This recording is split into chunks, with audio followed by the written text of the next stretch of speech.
So I have a broken charger door, as you can see, and I'm going to try and replace it with a minimum of effort. So the first things I've done is pull out the lugs. Let me get the camera around the right way. Pull out the lugs in here. So there's one there, one there. I think there's one down the bottom. They pull those out, do it on both sides, and then go the other way. And then there's bolts underneath. There's three. So there's 1, 2 here on either side, and then one under there. I don't know if you can see it, but there is. And then there's one under there, and 2 on the other side. Yeah. So that's how far I've got so far. I took the bolt out the top as well. So once you have the liner here, you can pull it out up to the top. So I think it's about an 8mm nut which goes directly up into there on either side and holds the bonnet, the bumper in place there as well. So let's just carry on. I'm now going to take the lights out so that I can get to that bit. So what you do is, so far anyway, what you do is you take these clips. There's 3 clips on this protector here, and they clip into the side of the bumper. And then once you pull this away, you can then get to this bolt here. That's an 8mm, and you can unscrew that. That joins to the bodywork up there. You can unscrew that straight away. I haven't even taken the tyre off, the wheel off rather. Repeat on the other side, and then down the bottom you'll see there's another bolt in there. There's another bolt over there. There's 2 on either side. I think it's 2, and then there's 3 along the back. You can easily see them if you can crawl under. And then it's all these clippy things, so you just pull it out gently, peel it back from that side. You have to take the light out this side, which is easy enough. Put your hand in there, put your socket in there and undo that. 3 bolts, and then there's a pushy thing there, and you literally just get your fingers behind the light and pull it this way, and it will come out. So now I'm at the stage where I can see there's the hinge pin. So what I'm going to do is try and pull that out vertically, because I've got a replacement hinge pin, a replacement door and the trim. So let's see how we go. Okay, success.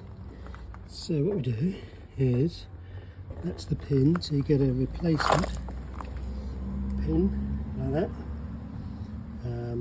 and this is the bit that sticks up, so it comes up through there. So all you've got to do is put a screwdriver in the middle of it and bash it down, and out will come that and that. This is the locking pin at the bottom.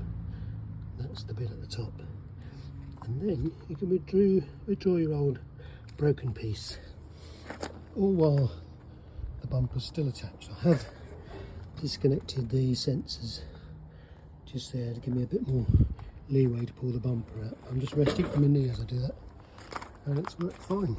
So I'm now going to put the new door and pin in and see how that goes. Okay, I'm just going to show you underneath, because I can't see what I'm looking at, but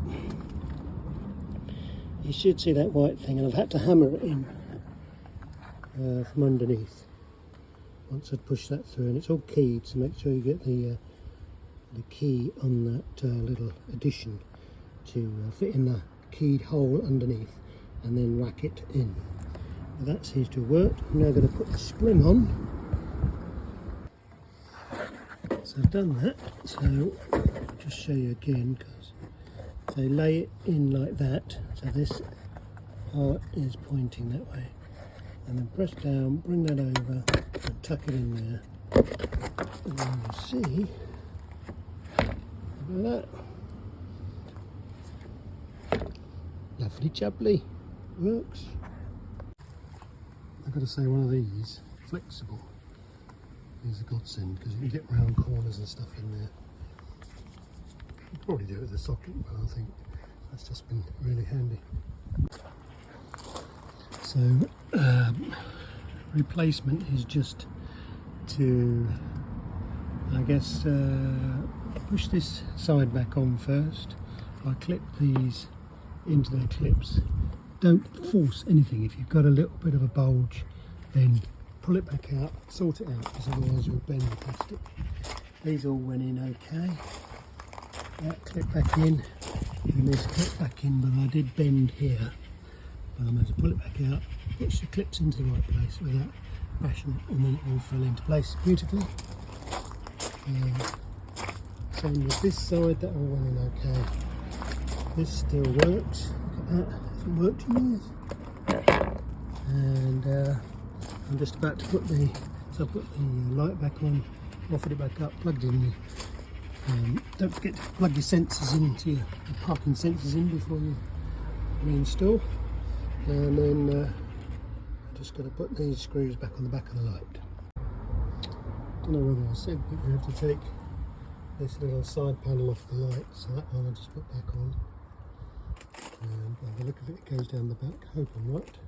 And we'll do the same thing this side. It's just the one torque screw there, and then there's a little clip that you have to pull out and push in back up there. That's all. And that's it. It's all back. I put the trims back. I put the mud flap, whatever that is, back in. Put all the clips back in. There's the other clip. One there, and one at the bottom. So they're all back in. 2 bolts under there back in, 2 down there back in, and same on the other side. I'm chuffed to bits of that. It took a while. Well, it didn't. It took an afternoon. One man. Can't be bad.